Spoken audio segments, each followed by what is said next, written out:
creatures know what that means, what anything means. Wait a minute, something's happening. Ladies and gentlemen, due to circumstances beyond our control, we are unable to continue the broadcast. Now here's another bulletin from Washington, D.C. Martial law prevails throughout. Ladies and gentlemen, I have a grave announcement to make. So that we may confront this destructive adversary. Everything wiped out. May be the last broadcast. We'll stay here to the end. People of Earth, do not attempt to interfere with your radio communication device, for we have assumed total authority. We control your base, and we control your travel. You will relinquish control of your radio device to Mystery Playhouse.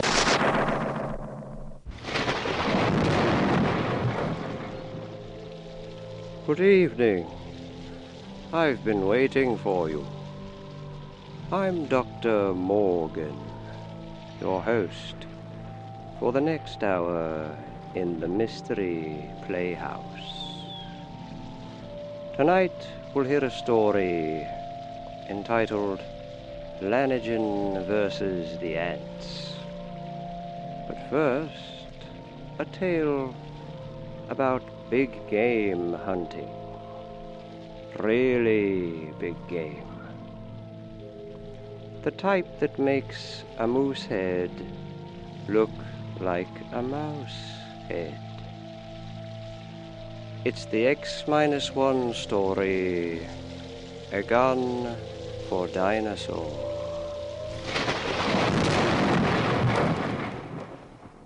In just a moment, X-1, but first, no one can deny that spring is in the air, and to prepare for the new season, NBC's Weekday brings you some timely and useful features. One is a new series with Phil Lampe on gardening tips for both city and country dwellers. The second feature brings you hints for the best use of leisure time. And you can also bet that Joe Copeland, famous dress designer, will enlighten you on the spring fashion picture when she appears on tomorrow's show. Listen in and hear it all on NBC's Weekday tomorrow morning. And now stay tuned for X-1 on NBC.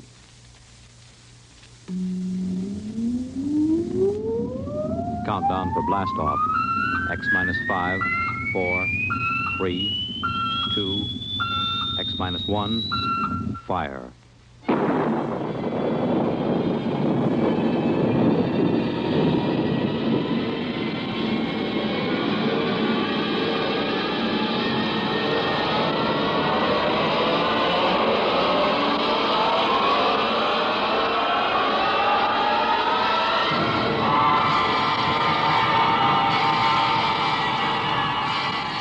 From the far horizons of the unknown come transcribed tales of new dimensions in time and space.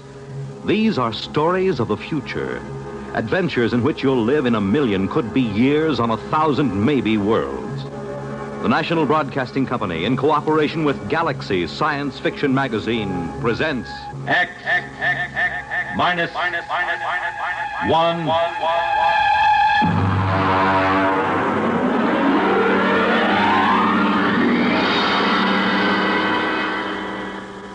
Tonight's story, A Gun for Dinosaur, by L. Sprague de Camp.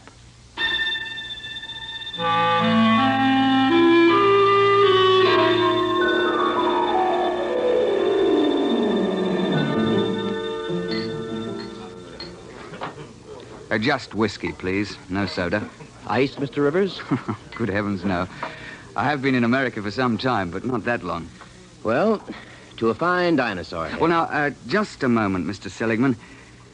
I won't take you hunting late Mesozoic dinosaur. Why not? How much do you weigh? About 9 stone? 130 pounds. Yeah, I thought so. It's not heavy enough. But your advertisement. You said safaris arranged to any time period. Well, I'll take you to any period in the Cenozoic. I'll get you a shot at any entelodont or even mammoth or mastodon. They have fine heads. But I'll jolly well not take you to the Jurassic or the Cretaceous. You're just too small. But what's my weight got to do with it? Now, look here, old boy. What did you think you were going to shoot those dinosaurs with? Well, Well, look over here in this case. That's my own gun, a Continental 600. That shoots a pair of Nitro Express cartridges the size of bananas. It's designed for knocking down elephant, not just wounding them, but knocking them base over apex. Well, now, I've handled guns. Oh. Look, I've been guiding hunting parties for over 20 years. But I've never known a man your size who could handle the 6-0. It knocks him over. Well, people have killed elephant with lighter guns, even a .375. Ah, yes, but consider an elephant weighs, well, let's say from 4 to 6 ton. You're planning to shoot reptiles weighing 2 to 3 times as much as an elephant. Now, I tell you, Mr. Seligman, I won't take anybody hunting dinosaur who can't handle a 6-0. Look, let's pour another drink and I'll tell you why. You see, I went into the partnership with the Raja about 5 years ago. I call him that because he's the hereditary monarch of Jaipur. It means nothing, of course. We both wanted to do a bit of hunting again. And Africa's all played out. It's too civilized now. So when we heard of Professor Prohaska's time machine at Washington University, we caught the next plane to St. Louis. The foundation administering the machine had worked out an arrangement splitting the time between scientific parties and hunters who wanted to try their luck at prehistoric game. Hunters paid through the nose, of course, to support the project.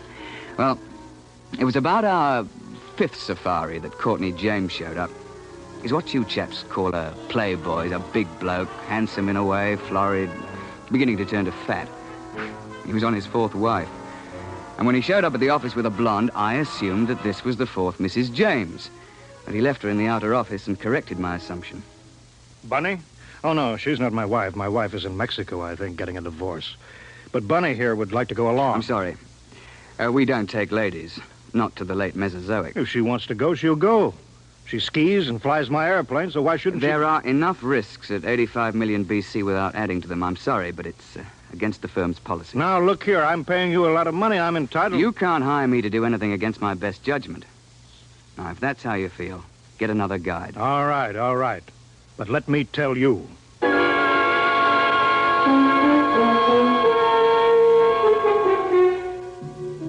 Oh, it ended with my telling him to get out of the office or I'd throw him out. And I was thinking sadly of all that lovely money that James would have paid me. When in came another Sahib, an August Holtzinger, a slim, bald chap with glasses. Mr. Rivers, I don't want you to think I'm here under false pretenses. I'm really not much of an outdoorsman, and I'll probably be scared to death when I see a real dinosaur. Well, most of us are frightened at first, but it doesn't do to speak of it. Well, you see, I've always run a grocery store till my uncle died, and, well, I've got a great deal of money now. Uh-huh. And I'm building a new house. I'm engaged, you know, getting married, and, well, I'm determined to hang a dinosaur head over my fireplace or die in the attempt. A ceratopsian, I think. That's the one with the big horned head and the frill over the neck, isn't it? Well, you want to think twice about that, you know. If you put a 7-foot Triceratops head into a small living room, there's apt to be no room left for anything else. I know it's ridiculous, but I'm determined to do something big for once. Since there's no more real big game hunting, I'm going to shoot a dinosaur and hang his head over my mantel. I'll never be happy otherwise.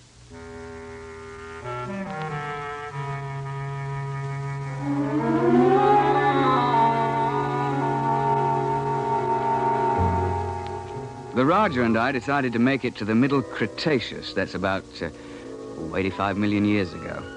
It's the best period for dinosaur in Missouri. So we drove Holtzinger into the country to let him try the 6-0. It's rather heavy. Look, you look out. There's quite a kick. Couldn't you fire it prone? Oh, not a gun that big. There's not enough give. You'd break your shoulder. All right. Take the safety off. Like this? Yeah. Take my hand. I'll help you up. Thank you. I think I better try something smaller. Well, he took a fancy to my Manchester 70, chambered for a .375 Magnum cartridge. That's a little light for elephant, and very definitely light for dinosaur, but we were in a hurry. And then, of course, just before we were ready to trek, James showed up and apologized for insulting me. He'd had a run-in with the girl, and he wanted to go along. And so we were off on safari.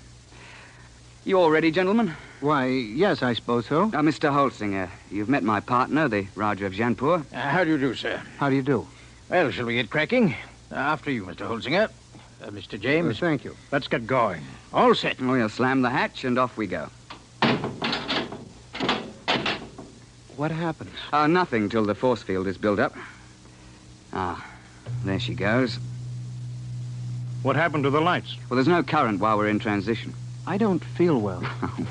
There's usually a touch of vertigo. I shouldn't worry about it. Look, where do you shoot for? I mean, with Dinosaur. What is the best shot? Well, you don't try for his brain, you know. They don't have any. Well, to be exact, they have a little bump about the size of a tennis ball on the top of their spines.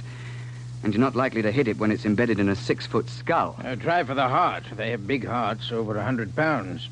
An exploding shell in the heart will slow them down, at least. Oh, I see. Why do we have to go so far for a game? Why couldn't we just go back 50 years and shoot lions in Africa? Well, the machine won't work more recently than 100,000 years ago. Why? Well, look, I'm no four-dimensional expert on the subject, but it has something to do with what they call time paradox. You know, if people could go back to recent times, they might do something to affect history or kill their own grandfather, you know. And there's also some kind of taboo about sending people back to the same time again. There's paradoxes. Mustn't have them. What would happen? I'm not sure, but the university isn't taking chances. They've got about a billion years to cover. They won't run out of eras. Hello? Here we go. Oh, cheers, eh? Well, that's done it. April 24th, 85 million years BC. Now then, careful. Keep the safety on your gun. And don't shoot unless I give the word. Why? Why should we have to wait for you? Because I'm responsible for everything you do. Especially if something goes wrong. I say, Roger, open the door, will you?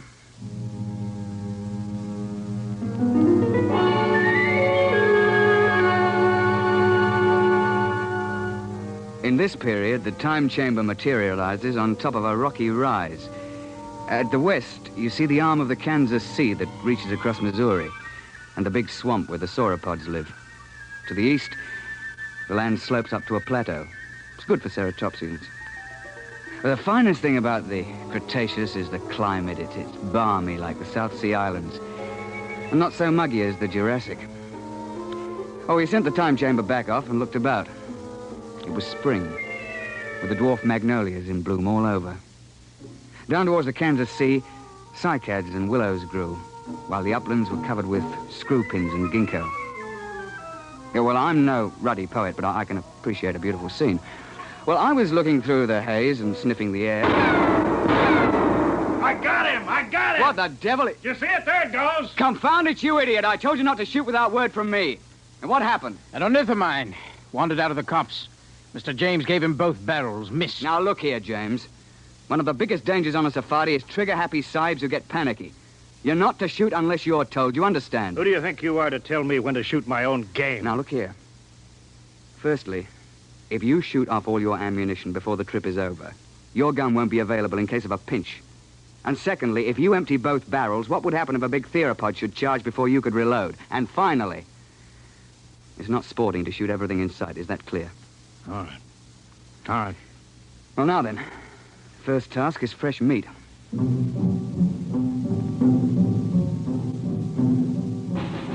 As I told you, Holsinger wanted a ceratopsian head. James insisted on a tyrannosaur. Then everybody would think that he'd shot the most dangerous game. Well, the fact is that tyrannosaur's overrated.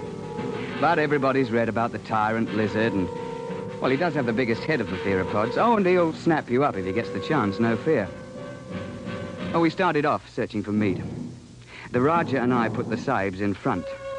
We tell them it's so that they'll get the first shot, which is true, but another reason is that they're always tripping and falling with their guns cocked, and if the guy were in front, he'd get shot. Shh. Boneheads. Where? See? Crouching over there.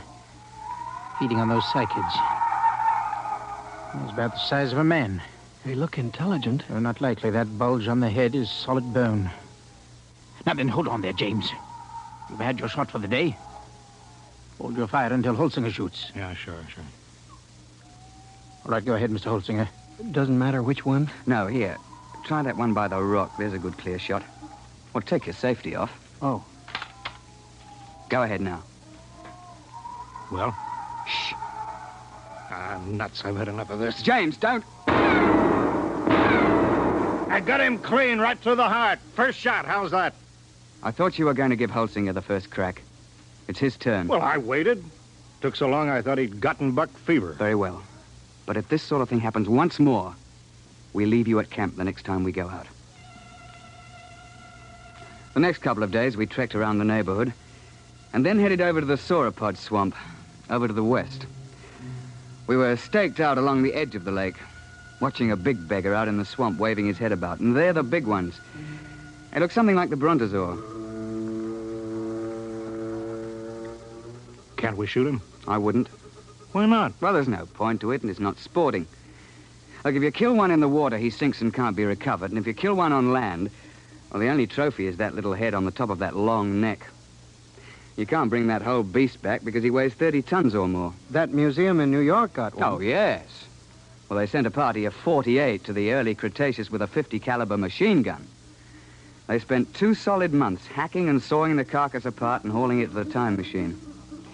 I know the chap on the project, and he still has nightmares in which he smells decomposed dinosaur. And they also had to kill a dozen big sauropods who came in for the party. And then they had them lying around, too. They lost 3 men. Reggie, Duckbill. Where? Where are they? Up there at the shoreline. Now, keep your voices down. You see? With the crest on the back of their heads. Mr. Rivers, I've been thinking over what you said about those heads. If I could get one of those duckbills, I'd be satisfied. It'd look big enough over my mantle, wouldn't it? I'm sure of it, old boy. Well, let's be off. Roger, you wait here with Mr. James. Shouldn't take us long.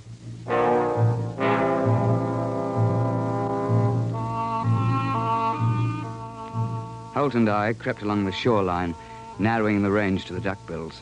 I think I can make the shot from here. I'll be ready in a minute. My shoe is loose. He's getting away. I won't get a shot. I'm afraid Mr. James has fired both barrels again. James, that's the second time you spoiled my shots. I ought Don't be a fool. I couldn't let them wander into camp, stamping everything flat. There was no danger of that. You can see that the water is deep offshore. It's just that our trigger-happy Mr. James can't see any animal without shooting. And if it did get close, all you have to do is to throw a stick of firewood at it. They're perfectly harmless. Well, how was I to know? I believe I mentioned it. Well, what are we on this miserable trip for, except to shoot things? There are certain rules, you know. You call yourselves hunters. I'm the only one who was hitting anything. Now, just a moment, old man. You're behaving like a confounded skite with more money than brains. I should never have brought you along. Well, that's how you feel. Give me some food and I'll go back to the base by myself. Now, don't be a bigger ass than you can help. That's quite impossible. All right, I'll go alone. I wouldn't want to pollute your air with my presence. Yeah, that's an attractive thought, Reggie, but we can't let him go. He'll get lost or starve. All right, I'll go after him.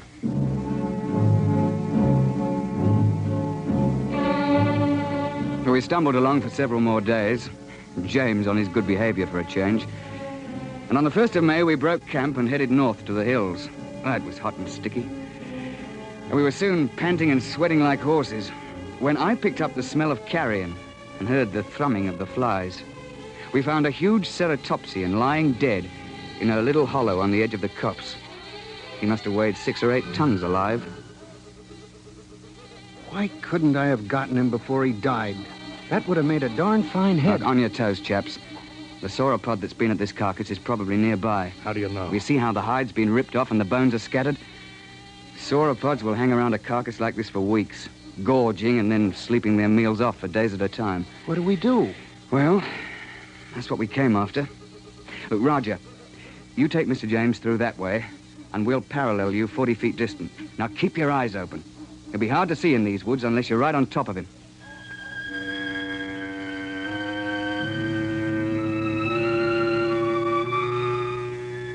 We pushed through the edge of the copse, looking for the huge flesh-eater who'd been at the carcass. I could hear James and the Rajah pushing ahead on my right. We were separated by a gully when I heard a noise ahead on our left. What is it? I don't know. Take the safety off your gun. Oh, there it is.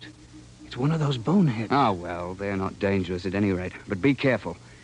That sauropod might still be around here. I've got him! Got him clean! Well, he's done it again. He shot the bonehead. I've got him! Look out! Look out! Tyrannosaur!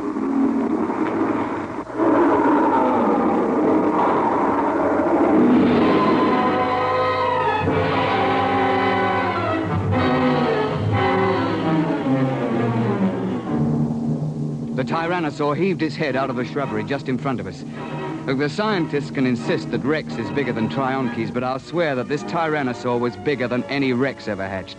It must have stood 20 feet high and been 50 feet long. I could see its big, bright eye and 6-inch teeth. He'd been sleeping off his last meal, and James fired off both barrels over his head at the bonehead and woke the Tyrannosaur up. Get back! Get back, you fool! His gun's empty and Roger can't get a shot. Found it, there goes the beast in behind those ferns. Holtzinger! Holtzinger! Come back! Your gun's too light for that beggar! James came bolting back in a panic and blundered into the Raja, sending both of them sprawling under the ferns. The Tyrannosaur came after them to snap them up. Holtzinger began to blaze away. He got off 3 shots through the beast's body with that little light gun. The Tyrannosaur whirled around to see what was stinging it. The jaws came open, and the head swung around and down again. Holtzinger got off 1 more shot and tried to leap to one side. The Tyrannosaur continued its lunge and caught him in its jaws as he fell. Reggie! Stand clear!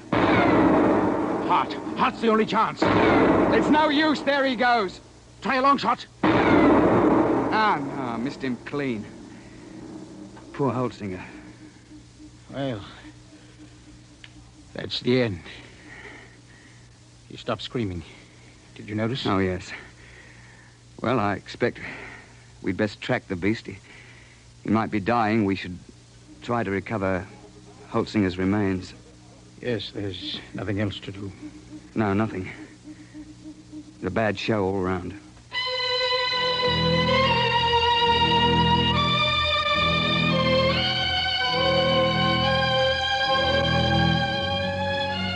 An hour later, we gave up and went back to the glade looking very dismal.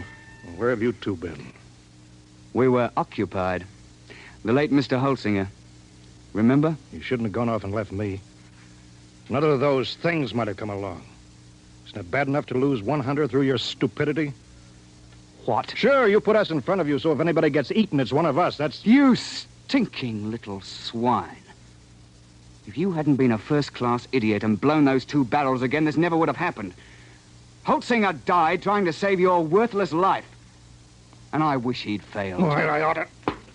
Now then, my laddybuck, I'm glad you did that. It gives me a chance I've been waiting for. Now get up. And I'll be glad to finish off. You won't finish anybody off. All right, put your hands up. Both of you. Put that gun away. Don't be an idiot. I won't let anybody do that to me. You can't get away with murder. Why not? Won't be much left of you after you're hit with a 600 explosive shell. Nobody could prove anything.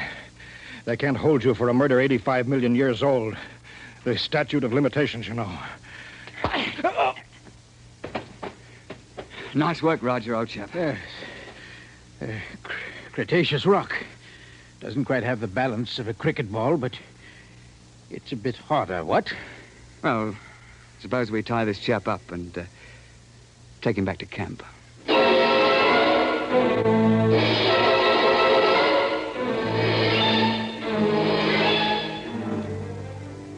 When the time transition chamber finally arrived, we fell over one another getting into it. We dumped James in a corner and threw the switches. You two should have killed me back there. Why? You don't have a particularly good head. Wouldn't look at all well over a mantle. You can laugh, but I'll get you someday. Well, close quarters, isn't it? Someday I'll find a way. I'll find a way and I'll get off scot-free, too. My dear chap, if there was some way to do it, I'd have you charged with Holtzinger's murder. Look, you'd best let well enough alone. No, I'll kill you. Both of you. Somehow. Cigarette, Roger? Thanks.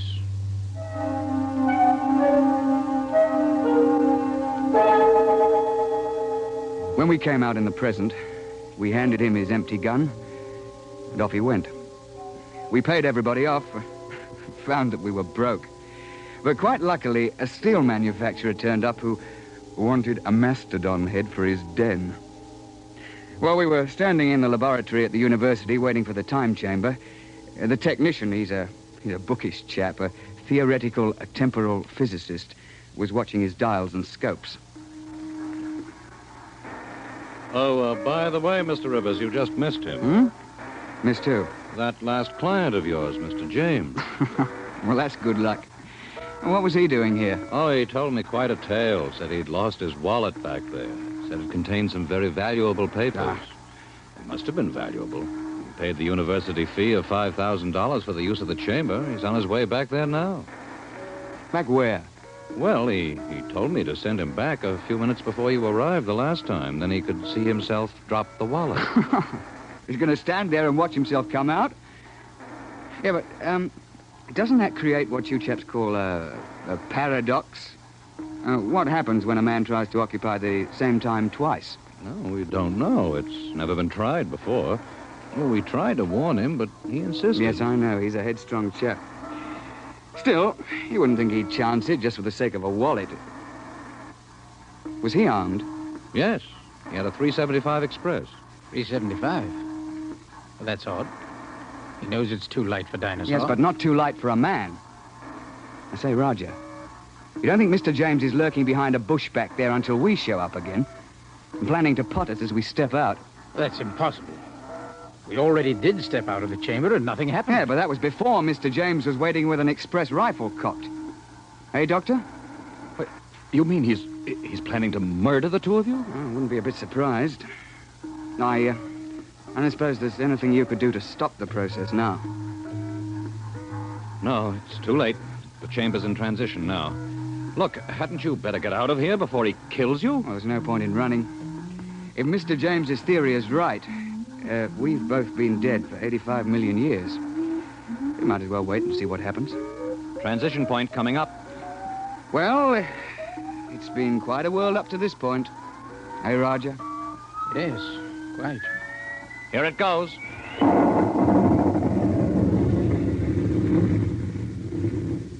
Reggie, are you all right? Well, I seem to be. What happened? The time chamber. It's back. We'd better get it open.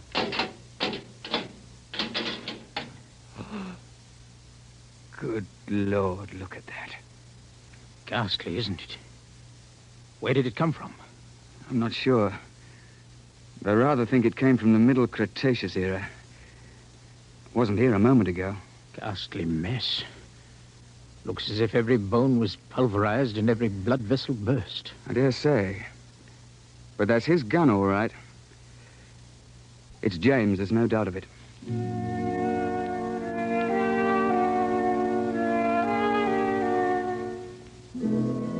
So, that's the story, Mr. Seligman. Of course, I don't understand the mathematics, but the idea's rather easy to grasp. Nobody had shot us when we first emerged on the 24th of April, 85 million BC. And so, of course, that couldn't be changed. The instant James started to do anything that would make a paradox, the space-time forces snapped him forward and ripped him to bits. Well, they know a good deal about that now, and there's a safety margin of 500 years between each trip. You can't have paradoxes, you know. It just isn't done. And you see, I'm a lot more careful now. I shouldn't have taken James when I knew what a spoiled, unstable sort he was. Or Holtzinger either, when I saw that he was too small to shoot a dinosaur gun. With a heavier gun, he'd probably have knocked the Tyrannosaur down and saved his own life. So, Mr. Seligman, that's why I won't take you to that period to hunt. I'm sorry, but you're just too light. You're not big enough to handle a gun for dinosaur.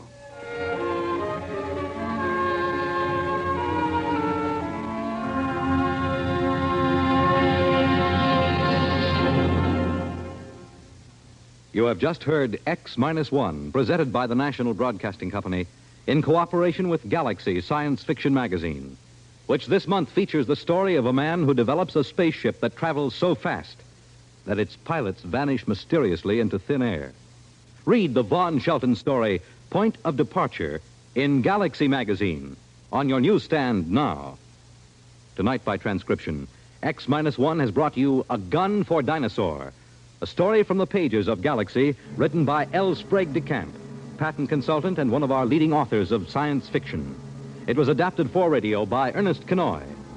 Featured in the cast were Alistair Duncan, Wendell Holmes, John Gibson, Donald Buca, Warren Parker, and Alan Hewitt. Your announcer, Fred Collins. X-1 was directed by Daniel Sutter and is an NBC Radio Network production.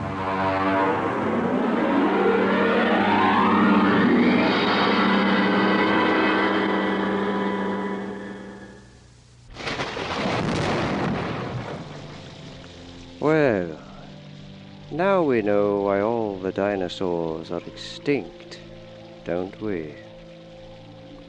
I guess it proves that man is the most dangerous predator of all time. I'll be back in a moment with tonight's second story. So don't go away.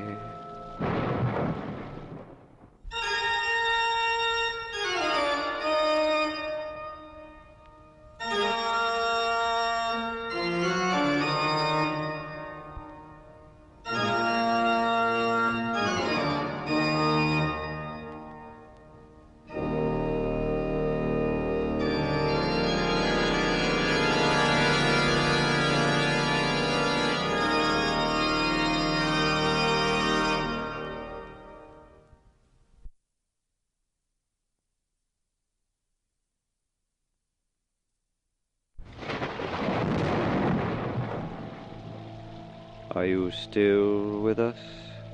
Good. Because our next story focuses on a smaller creature.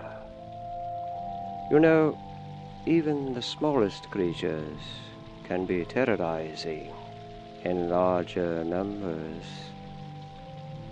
So let us begin our escape in the story Lanigan versus the Ants.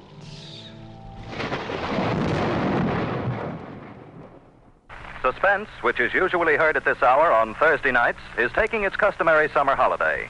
Suspense returns to the air 4 weeks from tonight on Thursday, September 1st.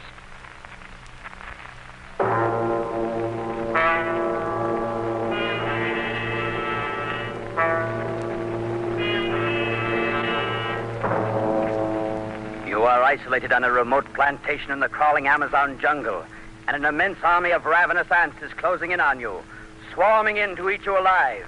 A deadly black army from which there is no escape.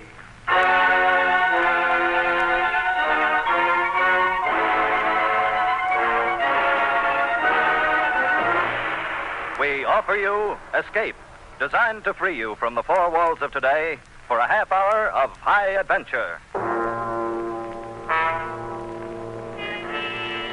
Tonight, we escape to the Amazon jungle and to a creeping, crawling terror, as Carl Stevenson told it in his famous story, Lanigan versus the Ants.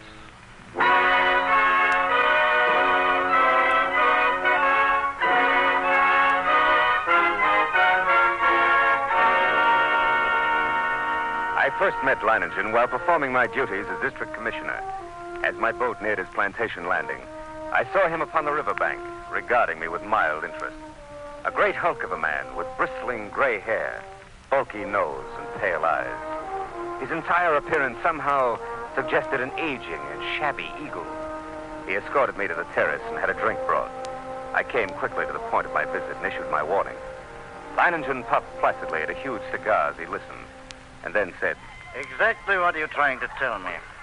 "I'm trying to tell you that unless they alter their course, and there's no reason why they should, they'll reach your plantation in 2 days at the latest." Well, Commissioner, it was decent of you peddling all this way just to give me the tip. But tip? You're pulling my leg, of course, when you say I've got to get out. Now, look, I assure you I'm not... Commissioner, even a herd of crocodiles couldn't drive me from this plantation of mine. Oh, you don't understand. These aren't creatures you can fight. They're an elemental force, a gigantic catastrophe. 10 miles long, 2 miles wide. Ants, nothing but ants. And each one as big as your thumb, and each of them a fiend from hell. Unless you clear out at once, there'll be nothing left of you but a skeleton, picked as clean as your own plantation will be. I'm not going to run for it, Commissioner, just because trouble's on the way. But it isn't trouble, it's... And don't think I'm the kind of fathead who tries to beat off lightning with my fists either. I've got a better weapon, Commissioner. Intelligence. With me, the brain isn't just a second appendix. I know what it's there for. Can't I make you understand the hideousness? I think it is you who do not understand. In the 3 years I've been here, I've met and defeated more than one catastrophe. Flood and drought, a plague. Events which caused many of my neighbors to flee for their lives. No, Commissioner, all my life I've lived by one motto. The human brain needs only to become fully aware of its power to conquer even the elements. Leiningen, your obstinacy is endangering not only your own life, but the lives of your 400 workers and their families. You don't know these ants. I tell you, you don't know these ants.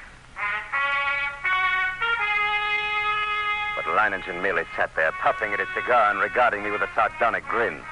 And I knew it was hopeless. As I boarded my launch and cast off, I turned to look once more at this man who calmly intended to defy one of the world's greatest scourges. I felt a sudden resentment toward him, and yet, with it was something else. I had never met a man like that, and I couldn't help wondering what combination of elements made up such a creature.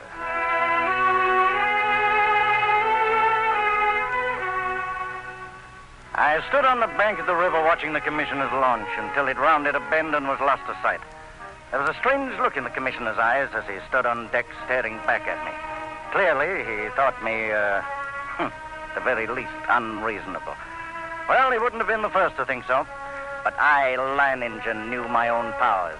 I was sure of myself. I knew that intelligence directed right always makes man the master of his fate.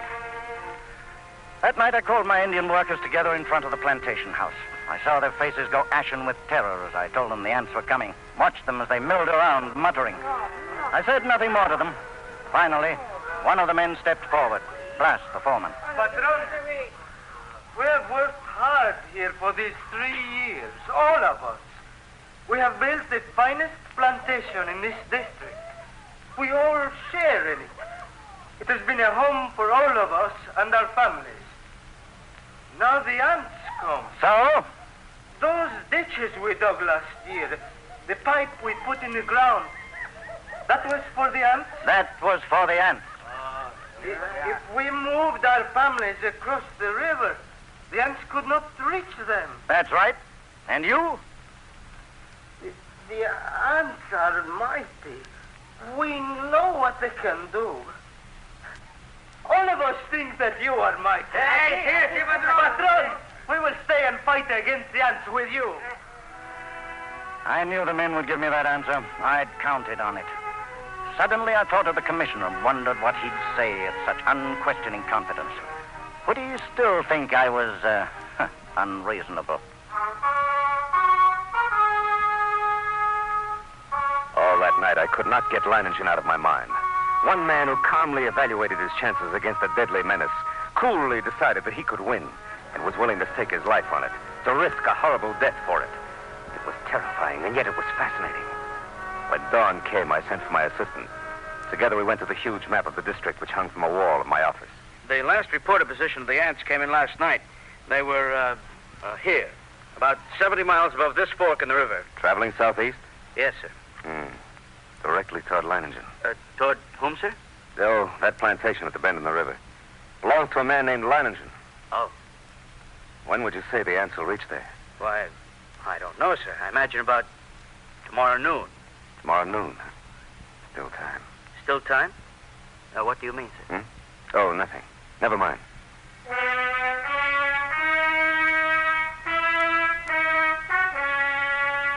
What did I mean? Still time for what? For Leiningen to flee, or still time for me to... Even as I rejected the thought with horror, I knew that the fascination of that man was more than I could resist. That Leiningen's fight was drawing my mind, drawing me back toward that plantation and death. I knew past all doubt that I was going back to Leiningen's plantation. I had to.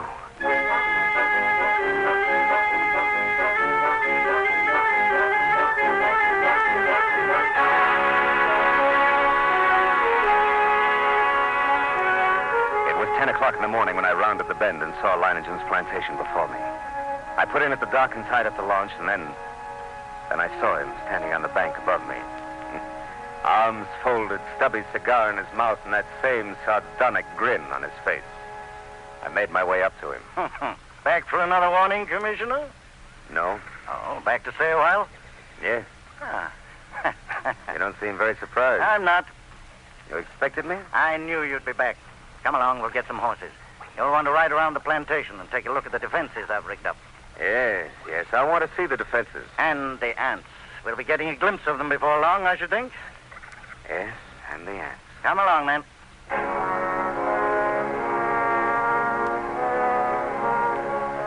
The defenses Leiningen had devised were quite impressive. Surrounding three sides of the plantation like a huge horseshoe was a ditch 12 feet wide.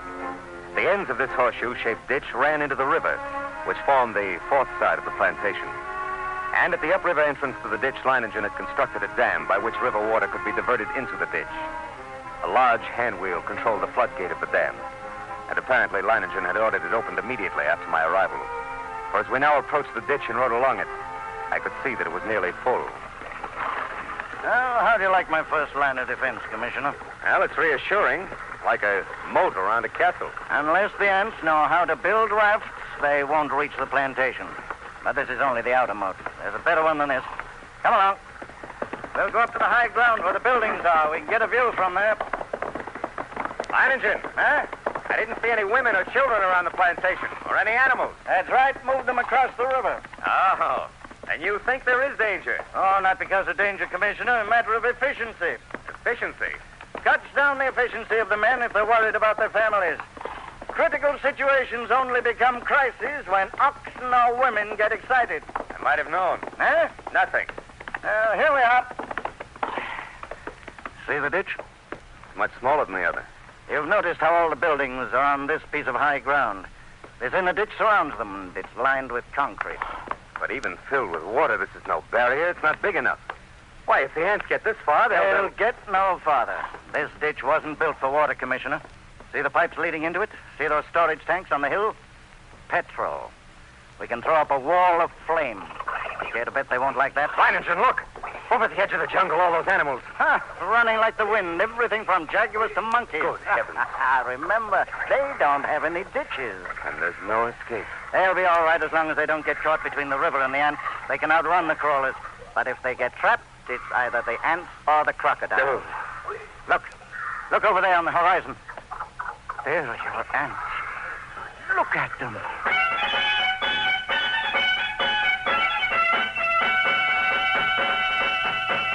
It was a sight I'll never forget. Over the range of hills, as far as I could see, crept a darkening hem, ever longer and broader, until the shadows spread across the entire slope and then downward, uncannily swift. And all the green herbage on the entire slope was being mown as by a giant sickle, leaving only the vast moving shadow extending, deepening, and always moving nearer. Oh, they're a hideous lot. Leiningen, we can't last against that. Look at them. Why, they could fill your ditches with their corpses and still have enough to destroy every one of us. We've got to run. Well, No, they haven't reached us yet, and they never will.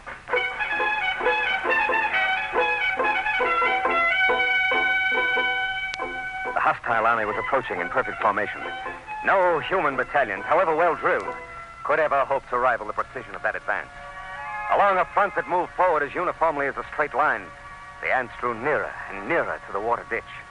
As they approached, two outlying wings of the army detached themselves from the main body and started marching along the sides of the ditch, no doubt expecting at some point to find a crossing. And during this hour-long flanking movement, the main army remained still. Across the scant 12 feet of ditch, I stared at them, and they stared back at me. A solid mass, every one as big as my thumb, with a reddish-black body and long legs. Suddenly, a sound so unearthly as to freeze our blood jerked our heads in the direction of the jungle on the far side of the ditch.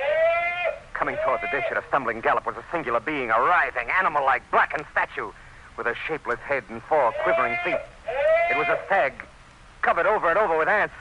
Leiningen threw up his rifle, and the stag fell lifeless to the ground. Its agonies at an end. Horrified as I was, my curiosity impelled me to glance at my watch. I had to know how long the ants would take.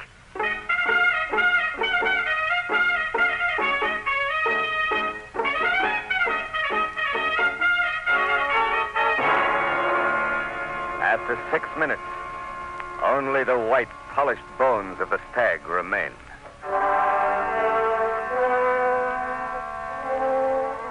Now I could see a change in Leiningen. Gone was the sporting zest of the novel contest.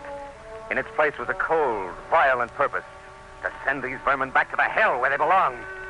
If he did not, we were both only too sure of the alternative. And now we even knew how long it would take the ants. An immense flood of ants, about 100 yards in width, commenced pouring in a glimmering black cataract down the far slope into the water-filled ditch. Thousands drowned instantly, but the rest began using the bodies as bridges. Leiningen immediately swung into action. Tanayo! Patron! Get to the dam. Open the floodgate more to get the water in the ditch moving faster. Si, senor. Oh, look at them drown by the thousands. Yes, but they keep coming. Even though the current carries many of them away, they're advancing. We'll fix them. Blast! Senor. How about those shovels and petrol sprinklers? Have you passed them out to the men? It has been done. Then get all hands here in a hurry. This looks like the spot for action. Commissioner. Yes? Beginning to see what I was talking about? What do you mean? About intelligence being more than a match for anything it tackles. Take the ants. They've got no intelligence. If they had, they'd have attacked along the whole length of the ditch instead of a narrow front like this. They'd have been across by now. Too bad for them I'm not running their campaign. You can joke about it like that with the ants halfway across the ditch? All right, men. Busy with the shovels now. Dump some sand and clods on them. See how they like that. And you with the petrol sprinklers, start pumping. They don't like it, Commissioner. They don't like it a bit. Look at them. Yes, but look at the ones on the far side of the ditch. Whole clumps of them rolling into the water. The rest are using them for bridges. What's keeping Tanayo? He should be at the dam by now. They're getting across. More of them. Oh, grab a shovel, then, Commissioner. Make him regret it. What's the matter? Round up my shovel. They're on my arm. Into the petrol, lady. Douse your paws in the petrol. Keep at it. Keep at it. You're lost if you stop now. The water's moving faster. And I'll got the floodgates open. Yeah. Look at the ants. They can't hold their own against the current now. They're being washed away. Look at them, Commissioner. The water's carrying them away. We beat them.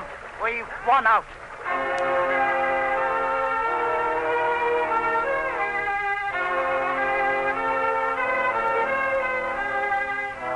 It was true.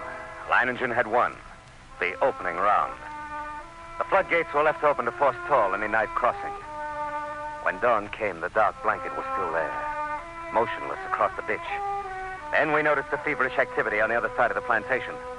Here, a grove of tamarind trees lined the far end of the ditch, and every tree swarmed with the crawling insects. But instead of eating the leaves, they were merely gnawing through the stems, so that a thick green shower fell steadily to the ground. Last. Have all the petrol pumps brought. Get everyone over here except the lookouts on the other side, then pass out the shovels. Si, senor. Looks like I underestimated them when I said they didn't have intelligence. What do you mean? I said if they wanted to get across, they'd have to have rafts. And that's just what they've got. Those leaves are their rafts.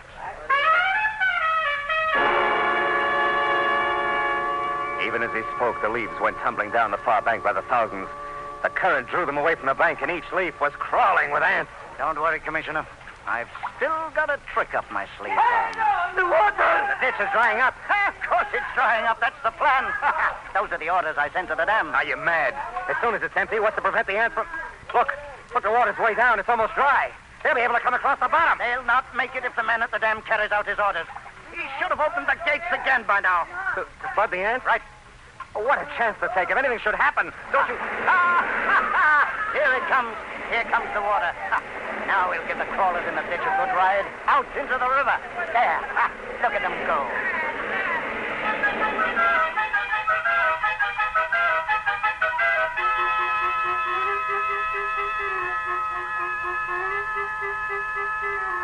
Leiningen's tactics were successful.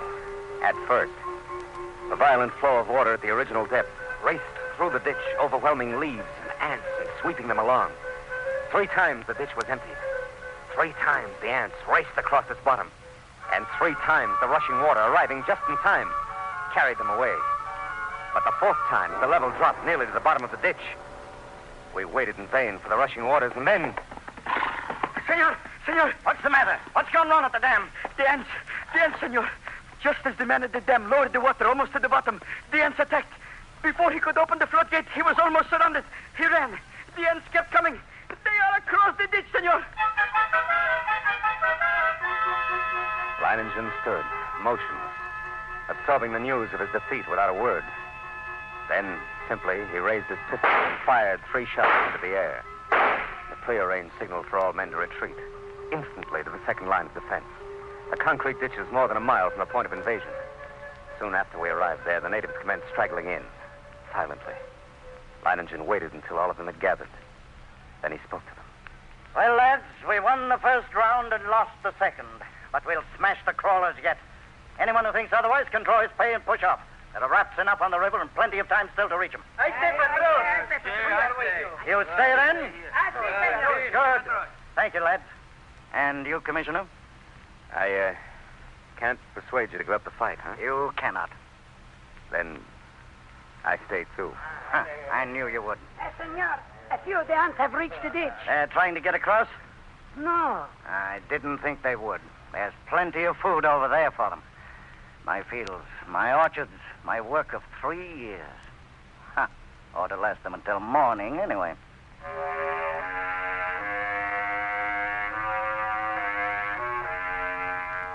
Yes, we were safe for the moment. But the next morning, the black swarm was solid around us. Their shock troops were hard at work. They were dropping shreds of bark and twigs and leaves into the petrol-filled ditches, forming a floating bridge across the surface of the liquid. Leiningen stood silently watching this operation, and I could see a grudging admiration in his face. Then, after several hours, the attack came.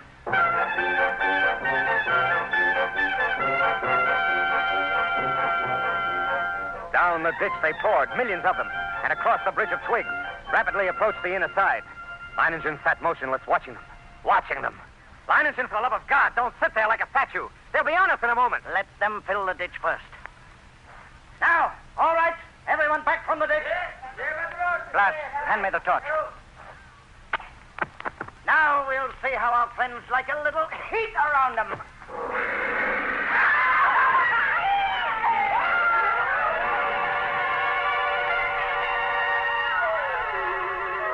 The flames from the ditch shot into the air, devouring ants by the millions. It was some time before the petrol burned down to the bed of the ditch. And when it did, the devils came back for more.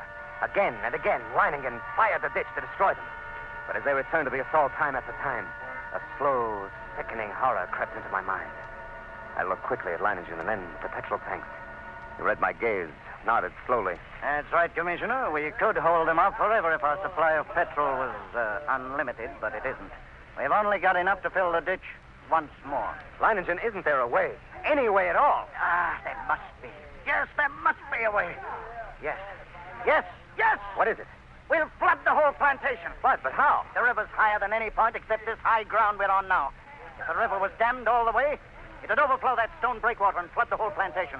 We've got to close the floodgate at the dam. That'll do it. You're mad. The dam is more than a mile away, a mile of ants. It's impossible. You'll never get there, let alone get back. That's where you're wrong, Commissioner. I'll get there and I'll get back. Ha! Ha! Take care of things while I'm gone, eh? I watched him as he calmly pulled on high leather boots, drew gauntlets over his hands, and stuffed the spaces between breeches and boots, gauntlets and arms, with petrol-soaked rags. He shielded his eyes with close-fitting mosquito goggles and plugged his nostrils and ears with cotton. Then the natives drenched his clothes with petrol. Bloss, who acted as doctor to the men, smeared a salve over him. And finally, Leiningen was ready. And he stood surveying the course he must take to the dam. I sensed a sudden calm.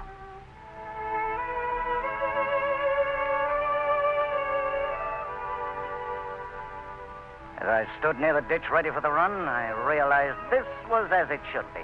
I, Leiningen, would meet the ants and defeat them, or be defeated by them. Leiningen versus the ants. Yes, it was right that it should be like this. But now there was no more time for thought, only action. I took a deep breath, then bounded across the ditch and among the ants. I ran in long, equal strides with one thought, one sensation in my being. I must get through. I dodged all trees and shrubs. Except for the split seconds my soles touched the ground, the ants would have no opportunity to light on me. I ran on. I was halfway to the dam before I felt ants under my clothes and a few on my face. I struck at them mechanically, scarcely conscious of their bite. The dam drew toward me slowly. The distance grew less. Less. Finally, only 100 yards away. 50. Then I was there. I gripped the ant-covered wheel. But hardly had I seized it when a horde of ants flowed over my hands and arms. I strained. Slowly the wheel turned more. floodgate was swinging slowly shut. And then it was shut. And the water was rising behind the breakwater, closer to the top. Closer. Then it was spilling over. The flooding of the plantation had begun. I let go of the wheel. Started back through the ants. For the first time I realized I was coated from head to foot with the fumes. Tongues of fire stabbed me as they bit into my flesh. I almost lost my head with the pain as I ran, knocking ants from my body, brushing them from my bloody face, and then one bit me just below the rim of my goggles. Managed to tear it away, but the agony of the bite and its venom drilled into the eye nerves. I saw now through circles of fire into a milky mist. I was almost blinded, but I knew that if I tripped and fell, I ran on, my heart pounding as if it would burst, blood roaring in my ears, a giant's fist battering my lungs. Then I could see dimly that wall of flame at the ditch. Oh, but it was too far away. I couldn't last half that distance. I stumbled. I fell. I felt myself being swarmed over, devoured. Tried to rise. A great weight. And suddenly the vision of the half-devoured stag in my brain. 6 minutes, then nothing but bones. I couldn't let that happen to me. I couldn't die like that. To my feet. My feet. I dragged myself forward. Toward the flame. The ditch. Spring of flame. Closer now. Only a little farther. 10 steps. 8. 5.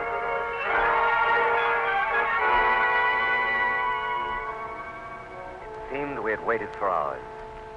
When all at once, through the blazing ring around us, an apparition hurtled and fell full length on the ground. It was Leiningen, alive with ants, unconscious with glazing eyes and lacerated face. We rushed to him, stripped off his clothes, and tore at the ants that covered him. His body seemed almost one open wound.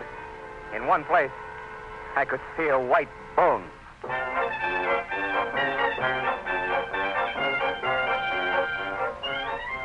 Later, as the curtain of flame lowered, I looked out where that blanket of ants had been and saw only a vast expanse of water covering the entire plantation and working its way to within a few feet of the concrete ditch. The ants were gone, drowned, and Leiningen had won. He lay on his bed, his body swathed from head to foot with bandages, but alive and still in command. Everything in order? Everything's in order. I told you I'd come back. Even if I am a bit streamlined. He grinned, shut his eyes. He slept.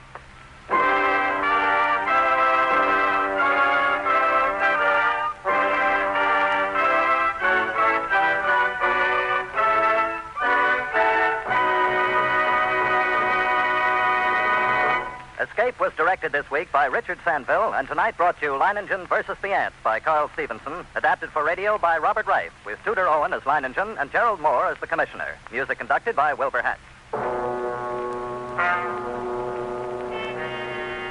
Next week, you are standing at the doorway of the cabin on Cashier Creek. Up on the ridge, the bloodhounds have caught your scent. And between you and a fortune, between you and escape, yawn the white jaws of a deadly snake, a cottonmouth moccasin.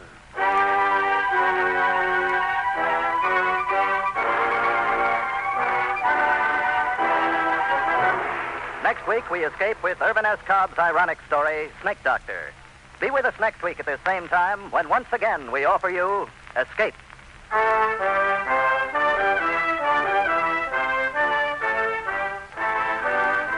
Ethelbert, Anne, and Casey will be along in a few moments with tonight's crime photographer drama entitled Sellout.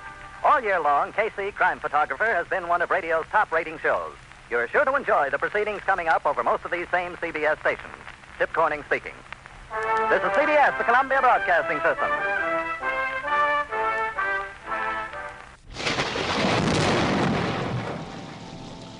Well, that story was certainly no picnic, was it? Good thing we've got pesticides to protect us from insect invasion. Or is it just a false sense of security? After all, insects do become immune. I'm Dr. Morgan. Join me next week, if you can.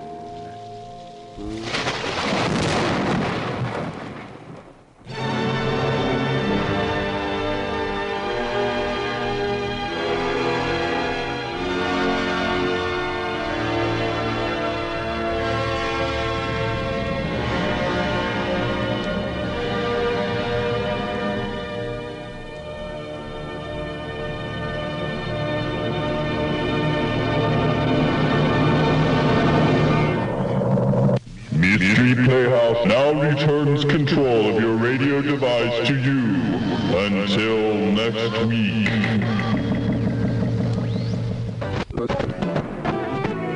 What now?